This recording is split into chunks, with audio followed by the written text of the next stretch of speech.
Okay, we're on. There's everybody out there. Hi. Hi, everybody out there in Zoom land. Embracing our enthusiasm, connecting with our enthusiasm. I would add that my subtitle, I've never done this before, but I've been thinking about it, and it's a thank you to Red. That will make more sense as we go on.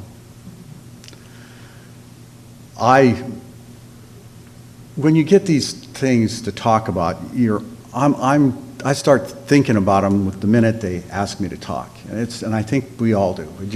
Things pop into our heads, and we try to figure out what that means and how we should take it on. And the first thing I thought about was, why did they say it's connecting with your enthusiasm when the power of the month is zeal? And I thought about it for about 30 seconds. And I said, because zeal's such a nasty word. And the first thing I think of when I hear the word zeal is I think zealot. Oh, I see a couple little heads going, yes. So thank you. And that's really, it's a judgment I'm making for sure. And the first zealot that comes to my mind is Red. Now, I know Bob Hodel knows who Red is, and anybody who's lived in town for a long time and been downtown for time knows who Red is. Holds his Bible up here and says, "You're gonna burn!"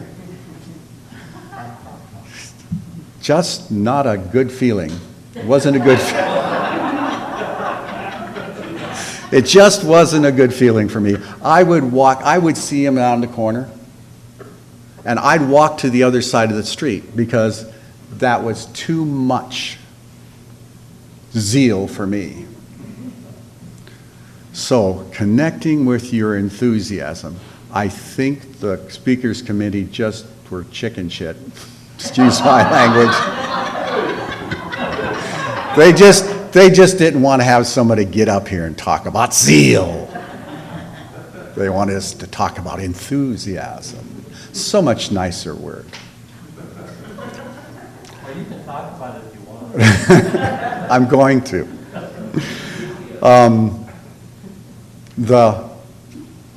The thing that I realized after I had done all that nice, wonderful thinking inside my own little mind was I had no idea, or at least I didn't remember what I had read that Charles had said about zeal and what he defined it as. Let me tell you, it's considerably different than what I had in mind, and I'd like to share some of that with you.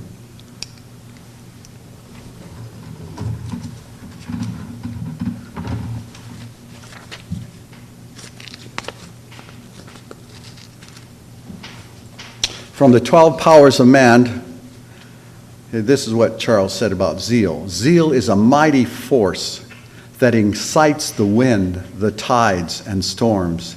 It urges planets on its course and spurs the ant to great exertion. That doesn't sound like go burn. You're gonna burn. To be without zeal is to be without a zest for living.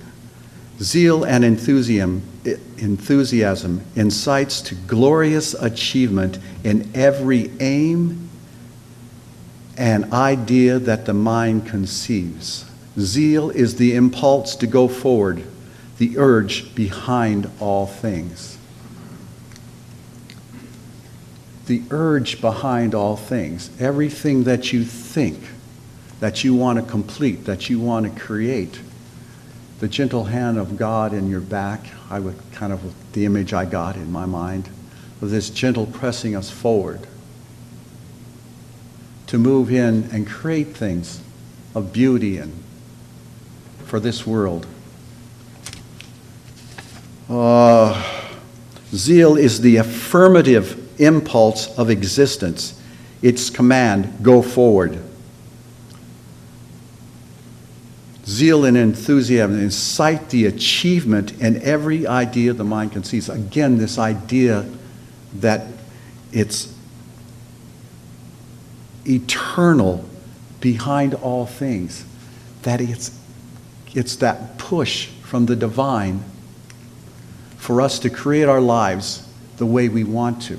Those things that catch our attention, the things that bring us forward in our lives. Doesn't sound like go burn. Zeal is the affirmative impulse of existence. Its command, go forward. Through this impulse, man forms many states of consciousness that he ultimately tires of. They may serve a good purpose in their day in the grand scheme of creation, but as man catches sight of higher things, zeal urges him forward to their attainment. How many of us have just been so excited about doing something and we kind of get through it and all of a sudden, it isn't quite as important as it was. But there's something to take its place, a higher purpose. We're going back to the idea that we are evolving. And this power of zeal is one of the things that moves us forward in that evolution. Okay, I'm getting close here. I love this one. Zeal is the great universal force that impels man to spring forward into fields of endeavor to accomplish the seeming miraculous. The seeming miraculous. This force helps us move forward and create things in our lives that are miraculous. Those things that inspire us to do good, to create things in our lives. That pressure to create things that seem miraculous. Think about all simple little thing, a computer. Let's see, I started teaching school when I was 26. I'm 69. That's a lot of years ago. But the second year I went to school, was teaching, they brought an Apple IIe in, and you had to change the little floppy disk, the 6-inch floppy disk, to write something. You had to put something else in to save it. And finally, they give you two disk drives so you can just put them both in, and they would work both ways. And then they were 32K, they're 64, 200, 128, 2 whatever. And they grew and grew and grew in such a short period of time. That creation that started back in World War II, by 1973 or 4, had turned into a laptop that you can do stuff in. My dear friend Tammy Elser got her PhD, and she ran the statistics program at the university that called SPSS, that the mainframe had to run. She ran that very same program on a laptop. That's miraculous. This energy to create and move us forward in our lives is miraculous. That power of zeal. And then he cautions us. Zeal should be tempered with wisdom. It is possible to be so zealously active on the intellectual plane that one's vitality is consumed. There is nothing left for spiritual growth. Take time to be holy. Never neglect your soul. To grow spiritually, you should exercise your zeal in spiritual ways. Love that.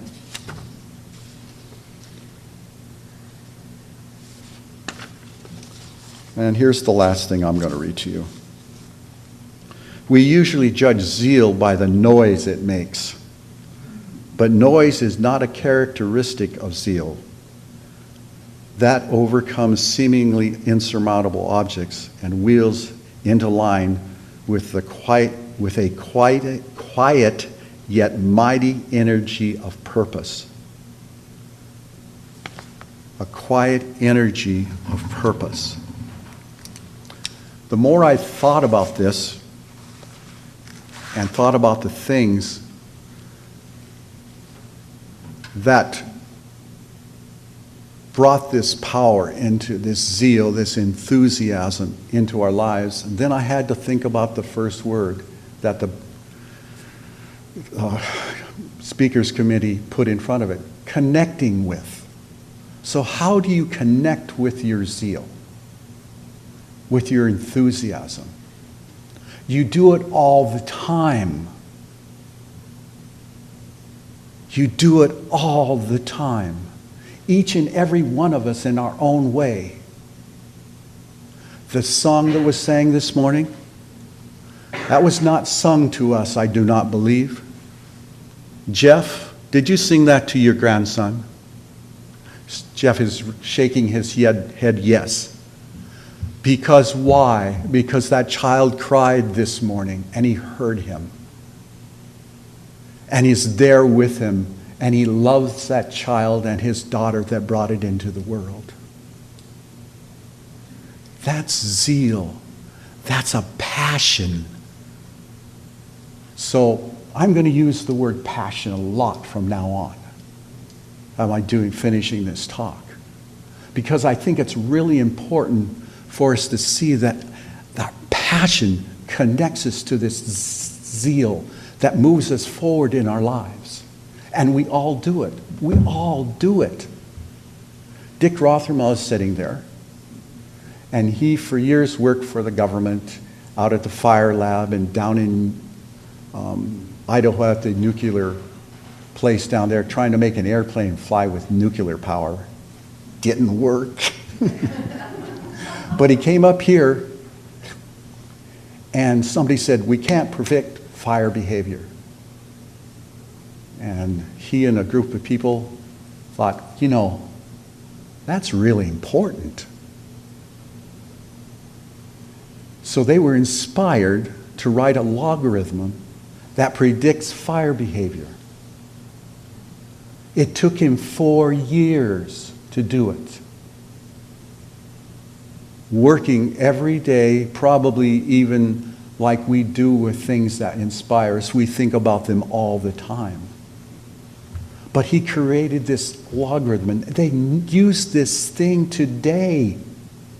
Dick told me a long time ago that he predicted that they'd find these little tornado things that went out in front of the fire. And here in the last couple of years, guess what?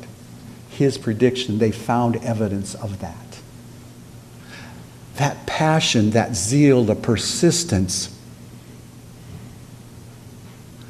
to stick to it enough is that power of zeal, of enthusiasm that drove him forward into that. Let's see, how many musicians do we have in this room? There's 1, 2, 3, 4, 5, 6, 7. Do you think 8? Do you think these people just do that for fun? They do, for fun. But that enthusiasm they have for it, the fact that Mr. Bennett not only has been playing music for so long, he teaches music. He makes banjos. Bob Hodel plays the guitar, the mandolin, but a few years ago, he decided that he had to learn how to play the fiddle. Why? Because he was drawn to it. It's a passion. It's that thing that brought him forward. Now, I want you to think about the first time you came to this church or a Unity church. Why did you come here? What inspired you to come here? And what is the passion, the zeal, the enthusiasm for you to keep coming back? That is this innate power that Charles says is in all of us. This zeal, this enthusiasm, the thing that moves us forward in our lives. whether it's for education or our spiritual growth. Linda Andrus is right here in the corner. Little bitty picture of her. She spent hundreds, thousands of dollars flying back and forth to Unity Village because she wanted to become a licensed Unity teacher. That's passion, that's zeal, that's that commitment. We have our own Energizer bunny up there. When somebody says garage sale, it bounces out of her like Tigger, as she would say, and off we go.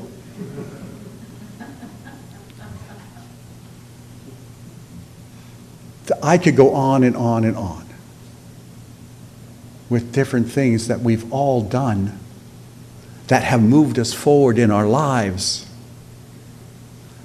Don't ever ask my wife about oils.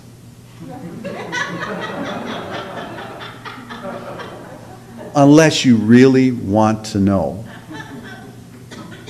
I find myself in the alley out here the day before the garage sale, the first Saturday of it, and there's a young lady picking up things, and she's going to try carrying them someplace, and one of them was a great big sewing machine. I said, would you like some help with that? She said, sure. So I loaded the stuff up with it, and I took her home, and she happened to be a teacher, a gal that goes in and does environmental education with kids from the Natural History Museum.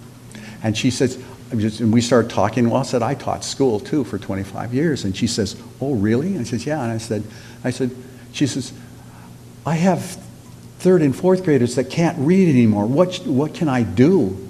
And I said, do you really want to know? Because I know a huge amount about emergent reading. This little bitty tiny piece of this idea about how to teach reading. And if I honestly, God, when people are asking me what I did for my, and I tell them I taught, and then they ask me what did I teach and all that stuff, and I was a Read and Recovery teacher leader. I was Montana's first Read and Recovery teacher leader. And I still have a passion for it. There's still that thing inside me that boils out and goes forward. Those, I wish Cheryl were here because, and the different people who create art in here. And you think, why do you do that? Because they cannot help it. They're driven to create beauty. Whether it's paintings or woodworking or banjos or artwork, that passion, the passion that Linda had for years doing massage and bringing health to people.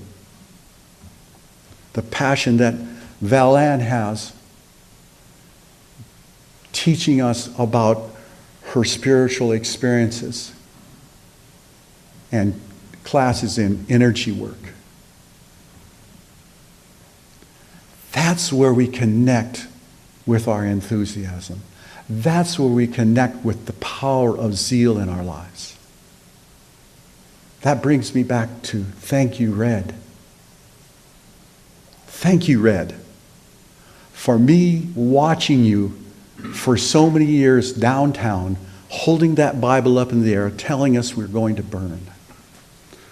And when Red got too old and incapable of taking care of himself, they put him in a home where he was cared for. And they brought him downtown, put him on a chair, and Red put that Bible in the air and said, "You're gonna burn." But if you take it from this other place of passion, when you take that from that other place of passion, you think of what that man did for his life, all the way to the end of his life.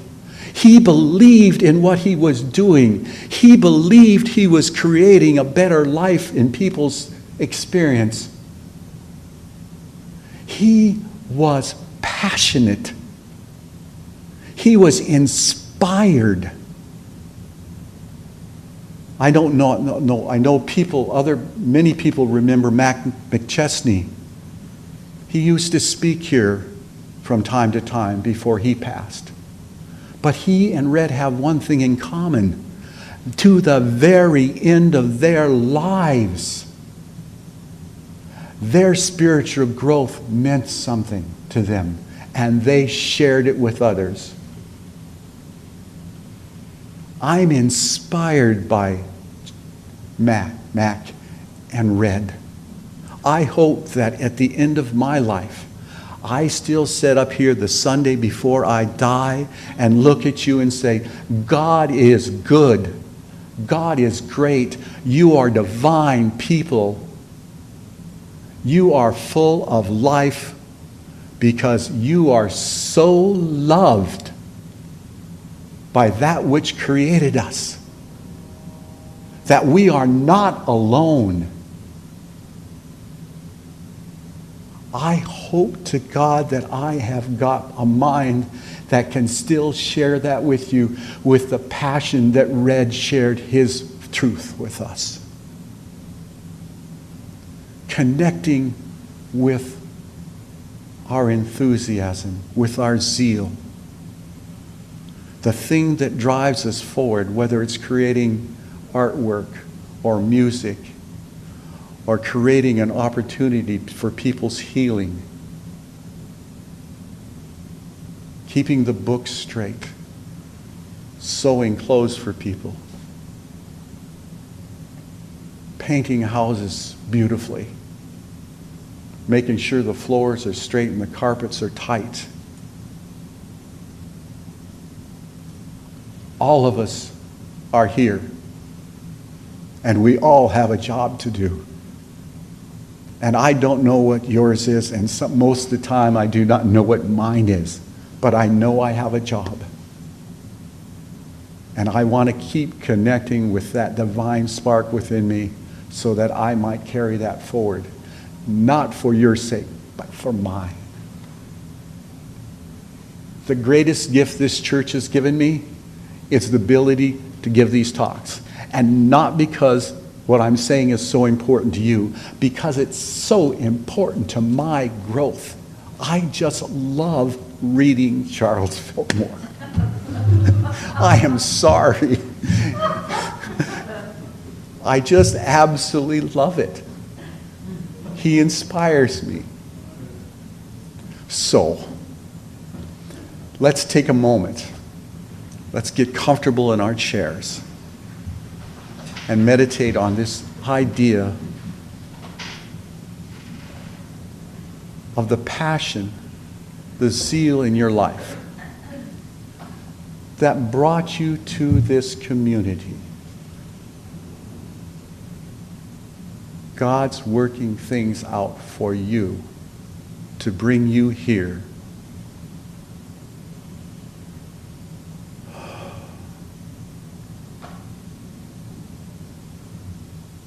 Feel that feeling you got when you first came through the doors.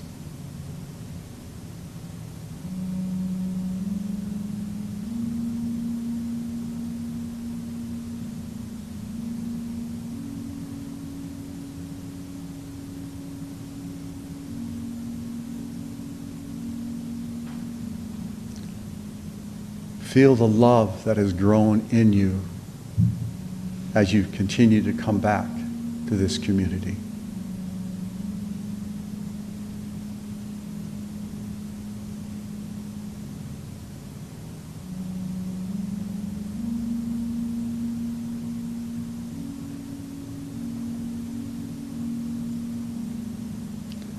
Feel the gentle hand of the divine lifting you up, pulling you forward.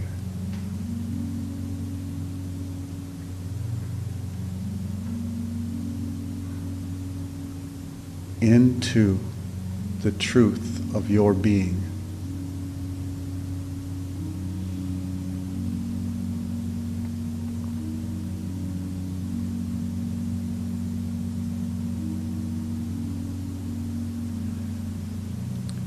Hear your soul sing. God is all good, present in everything, everywhere. Hear your soul sing that you are divine. Each and every one of us is divine because that spark of God is within us.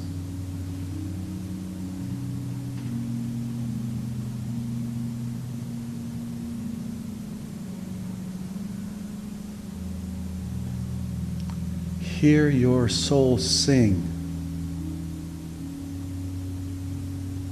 that you're creating your life by what you're choosing, what you're feeling and believing.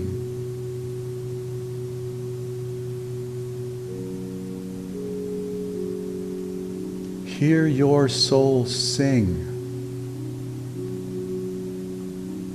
that through conscious prayer and meditation, you come in contact with that divinity within you and bring out the good in your life.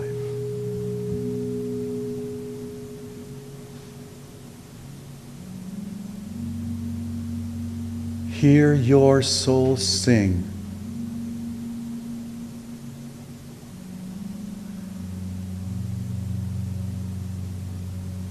that by living the truth you know, you are bringing a light into this world.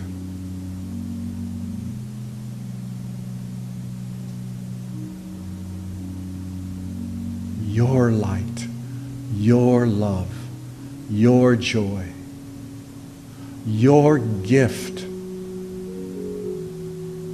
whatever they might be to this world. And the zeal, the enthusiasm, and the passion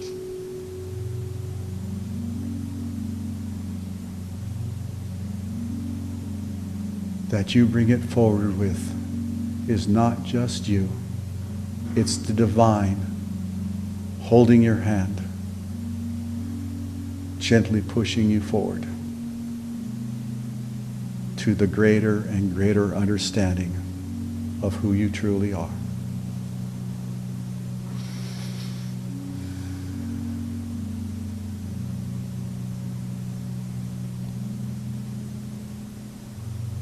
Now, if you would, please come back. Open your eyes slowly.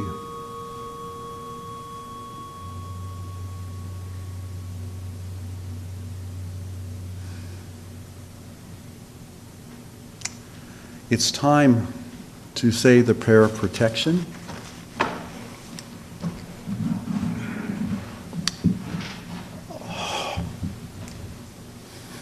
I am going to cry. Regina Cameron just walked into the room, folks. Oh, okay. Prayer of protection. I really just want to get up and hug her. So if you would, please join me. The light of God surrounds us. The love of God enfolds us. The power of God protects us. And the presence of God watches over us. Wherever we are, God is, and all is well.